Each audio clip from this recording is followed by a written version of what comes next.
dia para você que nos acompanha todos os sábados aqui na telinha da SIC TV. Começando mais o Viver Bem, sempre falando de qualidade de vida, bem-estar, saúde. A cada sábado a gente traz um novo tema, novos especialistas e esclarecemos pontos importantes para você que nos acompanha fielmente pela telinha da SIC TV. Então vamos lá a mais uma temática. Bom, vamos falar sobre transtornos alimentares, que são distúrbios que afetam, então, a nossa relação, a relação das pessoas com a comida, com o peso, com a imagem corporal. Então, esses comportamentos, eles vão além de preferências alimentares e estão ligados a fatores emocionais, psicológicos e sociais. Exemplos incluem a anorexia nervosa, a bulimia, o transtorno de compulsão alimentar. E essas condições, elas podem causar impactos graves na saúde física e mental, exigindo atenção especializada. Reconhecer os sinais de forma mais precoce, buscar apoio profissional. Então, são passos fundamentais para o tratamento, para a recuperação e para ter mais qualidade de vida. Com acolhimento também a conscientização, né? É possível superar os desafios impostos pelos transtornos alimentares. Então, como entender quando eu preciso, quando eu não preciso, a situação está grave? Para a gente falar um pouquinho mais sobre este tema, a gente convidou a psiquiatra a doutora Brisa Soares, que pode chegar aqui conosco para falar um pouquinho com a gente sobre essa temática. Bom dia, doutora. Tudo bem? Bom dia.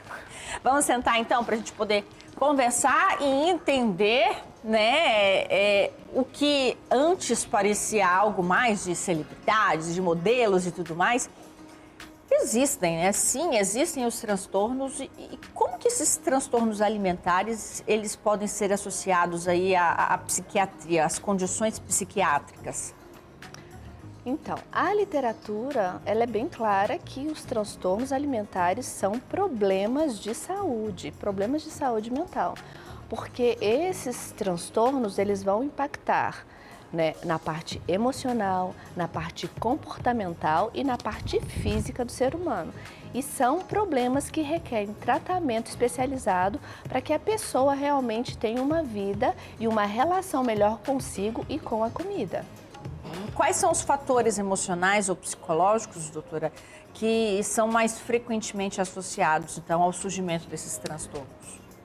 Os fatores estão como a baixa autoestima, uma cobrança muito intensa, principalmente pela sociedade, de um padrão físico específico, alguns traumas do passado, como bullying, como até mesmo alguns problemas relacionados com até mesmo...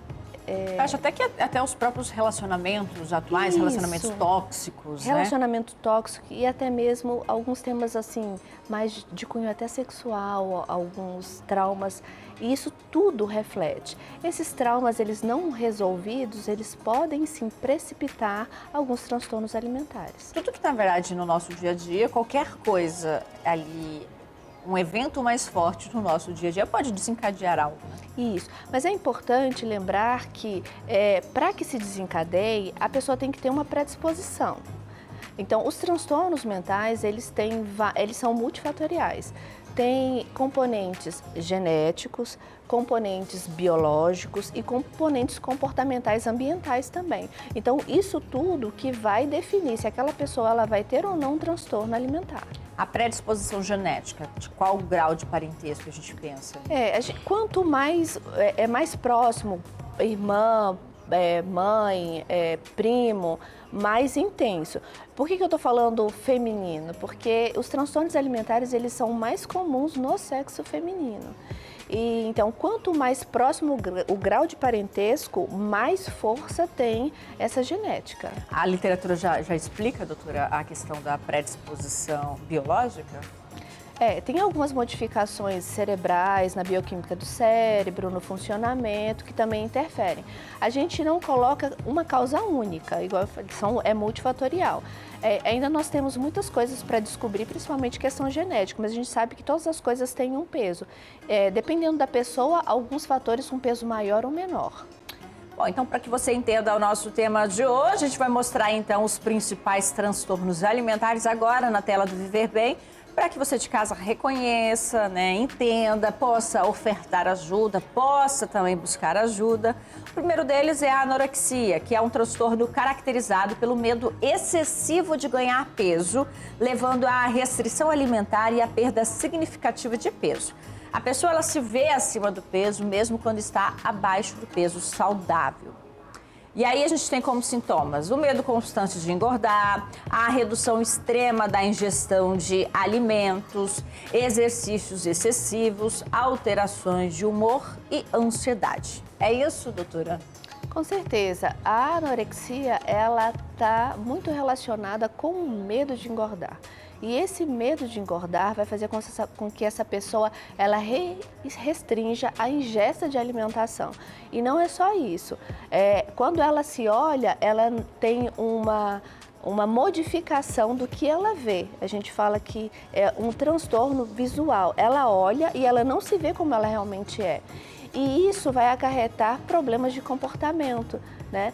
Ademais, também tem algumas pessoas, além de restringir a alimentação, fazem algumas coisas também para diminuir o peso, como exercício efetivo e outras, até mesmo em alguns casos existe purgação também. Chega a um excesso, né? Sim, e essa pessoa ela fica extremamente magra, começa a ter problemas de saúde física e não é frescura. Não é frescura, então as pessoas às vezes falam, ela tá frescura, tá com falta disso. Não, isso daí é um transtorno que tem que fazer realmente tratamento. E essa pessoa sofre e as pessoas que estão em volta, também os familiares sofrem, porque isso pode ser uma adolescente, pode ser uma criança, né? E há um sofrimento também na família. É um transtorno que vai acontecer normalmente com uma pessoa que já esteve acima do peso ou não necessariamente? Pode ser também. Igual eu falo, tem alguns fatores que, às vezes, bullying na infância, porque estava acima do peso, ou algum momento bem vexatório, algum trauma relacionado com peso, pode posteriormente desencadear uma anorexia. A gente vai seguir falando dos demais transtornos, falando um pouquinho dessa temática depois do intervalo, que é bem rápido, então você de casa, não saia daí.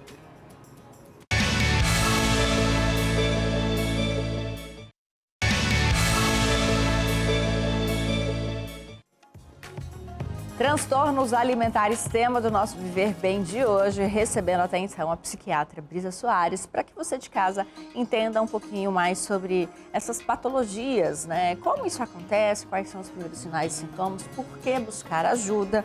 A gente mostrou há pouco uma explicação breve, né, sobre a anorexia. Então, quero pontuar mais um transtorno na tela aqui do nosso Viver Bem para a gente seguir, então, entendendo, né? Porque são diferentes possibilidades. A exemplo da bulimia, que envolve episódios de compulsão alimentar seguidos de comportamentos para evitar o ganho de peso, como o vômito induzido, o uso de laxantes ou exercícios excessivos.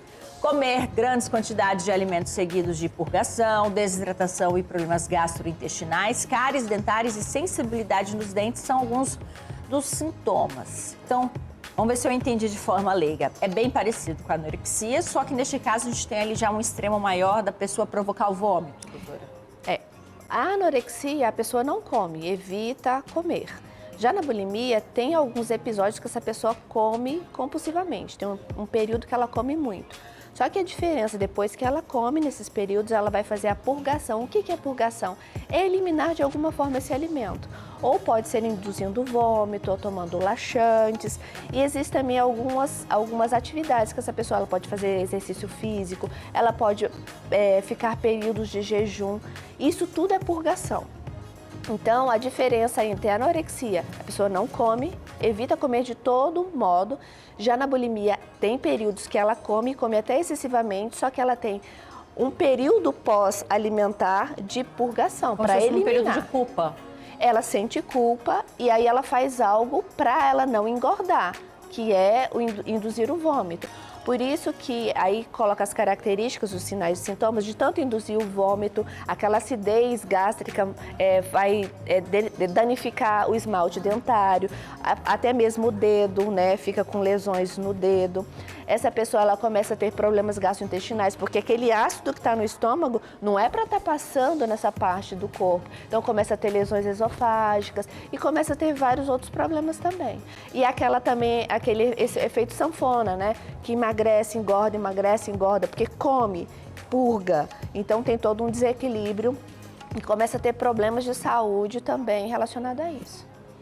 Mais um transtorno aqui na tela do nosso Viver Bem, falando sobre transtornos alimentares. A compulsão alimentar, que se caracteriza pelo consumo descontrolado de grandes quantidades de comida, mesmo sem fome, sem comportamentos compensatórios. Sintomas: comer em excesso sem fome, dificuldade em parar de comer, comer muito rápido e alimentos incomuns, excesso de peso. Dá para confundir ali com uma gula? Quando a gente fala de gula, é que a gente comer aquilo sem vontade, mas a gente lembra que quando a gente fala de compulsão alimentar, está relacionado com problemas, tudo isso tem uma base psicológica, né?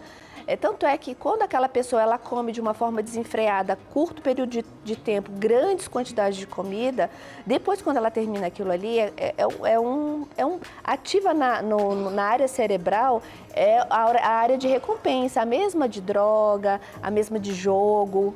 Então vai lá ativar, é uma coisa que a pessoa não consegue controlar, ela come excessivamente, depois vem aquele período de culpa. Ela tá feliz, ela come. Ela tá triste, ela come. A comida vai vir como uma recompensa. Como uma recompensa. Naquele momento que ela está comendo, ela libera substâncias como a adrenalina, que dá prazer. O problema é depois disso. Só que a diferença da compulsão alimentar, ela não faz nenhum mecanismo de purgação. Então, o que acontece? Ingere grandes quantidades de caloria e isso vai aumentar o peso. Então, assim, esses três, um não come de forma nenhuma, um come demais, mas elimina essa quantidade de alimentos de alguma forma, e o outro coma demais não elimina. Então, são três transtornos alimentares distintos que dá bem para poder, mas todos eles têm uma base emocional de sofrimento e têm uma relação disfuncional com a alimentação, com o seu comportamento, como você se vê e como você lida com o alimento. Como que esses problemas, eles estão então relacionados a outros problemas de saúde mental, doutora? A ansiedade, a depressão? Às vezes, a ansiedade e depressão pode desencadear problemas alimentares, né? Até mesmo porque a ansiedade e depressão, eles têm sintomas e pode ser a pessoa come ou come menos, né? Mas pode passar da linha de sintoma desses transtornos para realmente outro transtorno adjunto. Ela pode piorar esse transtorno alimentar, né? Agora, o contrário também. Se a pessoa ela tem uma anorexia, uma bulimia nervosa, ela tem uma compulsão alimentar, tudo isso que está acontecendo com ela pode precipitar sintomas de ansiedade e depressão. Até mesmo porque tudo isso tem um sofrimento. Então, ela pode ter uma depressão e ela pode ter uma ansiedade. Então, uma coisa pode levar a outra e vice-versa. O papel do psiquiatra? Ele está ali para ajudar essa pessoa a entender o que está acontecendo com ela e fazer um tratamento para que ela possa identificar gatilhos, ela possa prevenir os episódios, né, de recaída e restaurar uma relação saudável daquela pessoa com o alimento e tratar a base, o que está ocasionando aquilo ali. Então, assim, é importantíssimo o tratamento psiquiátrico para que essa pessoa tenha uma qualidade de vida, porque isso causa sofrimento imenso e atrapalha várias esferas da vida. Até mesmo tem pessoas que têm anorexia que não conseguem trabalhar, não conseguem estudar, às vezes desmaiam, tem que ser internada às vezes na UTI. Então, são coisas sérias. Então, é importante que as pessoas tenham empatia, porque aquelas vezes aquela pessoa ela está comendo compulsivamente ou ela não está comendo, porque ela está com um transtorno, ela está sofrendo. Incentivar essa pessoa a procurar ajuda médica para que esse sofrimento cesse e ela possa ter uma vida saudável, ela possa viver bem. Doutora, a gente quer agradecer mais uma vez sua participação aqui com a gente. Muito bom. Eu agradeço, é um prazer estar aqui. E a gente vai seguir falando sobre essa temática. Existe outro profissional que também tem papel fundamental dentro das questões dos transtornos alimentares, que é o nutricionista. Como ele vai agir? Qual é o suporte que ele pode dar? E quais as principais deficiências associadas a esses transtornos? A gente vai entender um pouquinho mais depois do intervalo, que é bem breve. O assunto ainda não acabou, então você de casa continue com a gente.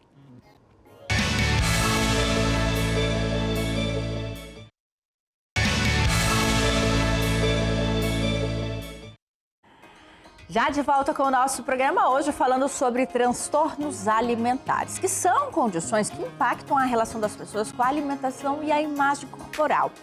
Além das consequências físicas e psicológicas, é fundamental entender o papel da nutrição no tratamento de recuperação de quem passa por essas condições. Então, agora estamos recebendo a nutricionista Marina Oliveira, que é muito bem-vinda aqui conosco. Tudo bem, Marina? Tudo bom, Renata? Muito obrigada. É uma temática que é muito importante, a gente viu há pouco também, que se trabalha de forma conjunta, né? Por se tratar de um transtorno mental, existe ali também a necessidade, às vezes, de um tratamento medicamentoso, de um psiquiatra, mas o nutricionista ele também vai intervir nesse tipo de tratamento. Qual que vai ser o papel do nutricionista, da nutrição dentro dos transtornos alimentares? O papel da nutrição é restabelecer a saúde, né? Ajudar a restabelecer a saúde, porque a pessoa que está num transtorno desse, principalmente, por exemplo, na anorexia, que ela não come nada, né? Que ela restringe ali a ingesta alimentar, tem uma forma correta de reintroduzir a alimentação.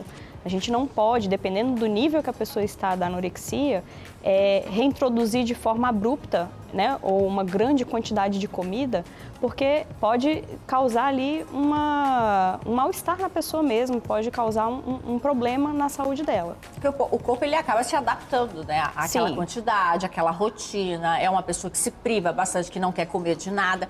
Então, é como se o próprio organismo entendesse que ela come de pouquinho em pouquinho, ou quase não come, e essa adaptação ela tem que ser gradual. Isso.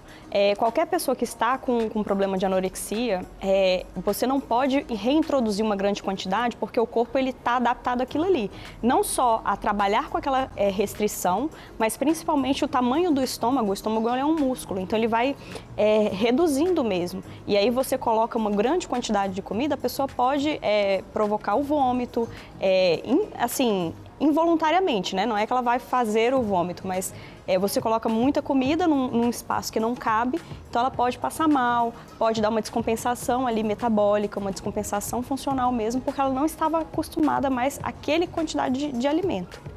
Como que eu posso identificar, ou, né, se eu tenho alguém próximo, que existe ali uma relação com a comida que já não está mais saudável? Olha, a relação com a comida ela fica preocupante quando, por exemplo, você se priva de sair com amigos. Então, aquela pessoa que não quer sair para comer nada, vamos lanchar, né? E aí não quer mais comer. Ou na hora que a pessoa vai comer, você vê que ela fica escolhendo muito algo que seja muito light, né? Ou muito com baixas calorias. A pessoa que você percebe que, por exemplo, ela pula refeições. Então, ao invés de almoçar, ela quer tomar algo líquido, né, que seja menos calórico, ou ela faz ali alguma mudança no estilo de vida dela. Tudo isso você começa já, são gatilhos, né, que você vai percebendo e que você pode ajudar a pessoa. Então, assim, tem muita gente que tem transtornos de alimentares e a pessoa não percebe. Porque são coisas muito sutis. Algumas pessoas sofrem desses transtornos de uma forma bem leve, né? Que, eu não quero comer isso, eu não quero comer aquilo. Alguns falam só da boca para fora, que, não vou comer, mas vai lá e come. Muita gente tem culpa, né? Come uma quantidade, como a psiquiatra havia falado, come uma grande quantidade, depois fica com culpa, mas ainda não identificou que aquilo é um transtorno. E se você pega de início o transtorno, você consegue ter um tratamento mais brando, né? Algo assim mais fácil de controlar. Quando ele já está bem instalado na pessoa, né? Que a pessoa já está ali afundada no transtorno, é um processo mais longo, é um tratamento mais longo. A gente sabe que o nosso corpo, ele funciona como uma máquina, né? Sim. Ele precisa ali de combustão, né? De combustível para realizar a combustão todo o tempo. Então, quais serão as principais deficiências ali nutricionais, né? Qual que vai ser o impacto na vida, no físico mesmo de uma pessoa como essa, né? A ausência de macros, de micronutrientes, isso vai refletir de que forma na vida dela? Olha, se é uma pessoa que, por exemplo, está em anorexia, né? Ela vai ter ali perda de massa muscular, porque se eu não tenho combustível, né, como você falou, como que eu vou criar o músculo? Não vai ter energia para fazer nada. Vai ter ali uma redução das vitaminas no organismo, então começa a ter mais queda de cabelo, unhas quebradiças, a pele vai ficar ressecada. Então você já vai vendo assim na aparência física da pessoa mesmo alguns sinais. Se a pessoa tem ali a compulsão alimentar, vai tendo ali um ganho gradativo de peso, então vai ter, né, pode levar um risco cardíaco, porque a pessoa vai ganhando muito peso, né, dependendo ainda do que a pessoa ingere, se é muita gordura, muita coisa calórica, pode ali levar um risco cardiovascular. Então tem que ficar bem de olho nisso, porque todos os nutrientes são importantes, né, e aí a pessoa que está num transtorno desse, ela pode causar risco à saúde. Não há possibilidade também de uma pessoa que se priva tanto, por tanto tempo, às vezes por conta de um transtorno, e aí ela chegou a algum momento que ela se sente estável e tratada, de já acontecer um efeito reverso, de ela já buscar demais a comida e da desnutrição passar para a obesidade? Isso pode acontecer também? Pode acontecer, e por isso que a gente sempre fala que o tratamento de transtornos alimentares, ele deve ser feito de forma multidisciplinar, né? Então tem que ter o nutricionista, tem que ter o psiquiatra, tem que ter o psicólogo que vai estar ali conversando mesmo com a pessoa com mais frequência, né? E o psiquiatra entra com essa parte medicamentosa se for necessário, para poder ajudar a pessoa nesse tratamento e não fazer exatamente o que você falou, sair, por exemplo, de uma anorexia e ir para uma compulsão alimentar. Né? Para você restabelecer a saúde da pessoa, mostrando, olha, você não quer comer, mas você precisa comer para se alimentar. Tem casos até de óbito, né? Porque é algo que faz com que o organismo entre em colapso mesmo. Mas também tem o óbito do outro lado. Se a pessoa sai de uma anorexia e vai para uma compulsão, ela pode ganhar peso, como eu falei, e ter ali um problema cardíaco. E aí, Marina, então, justamente nessa era da preocupação, das comparações das redes sociais, de quero ser magra, de quero me encaixar num padrão, como que eu vou trabalhar esses comportamentos de compensação após ali um episódio de que eu estou me divertindo, que eu aproveitei, estamos aí em plenas férias do mês de janeiro, a gente come um pouquinho demais e às vezes para controlar, compensar, já não vou comer no outro dia. Isso não faz bem, né? Não, o corpo ele é uma máquina muito inteligente. Então, por exemplo, se você está fazendo uma reeducação alimentar, você vai ter ali o seu plano, né, a sua dieta que você vai seguir. E com essa dieta, por exemplo, vamos dizer que hoje você tinha que comer determinados alimentos e você tinha uma festa. E aí você exagerou um pouquinho.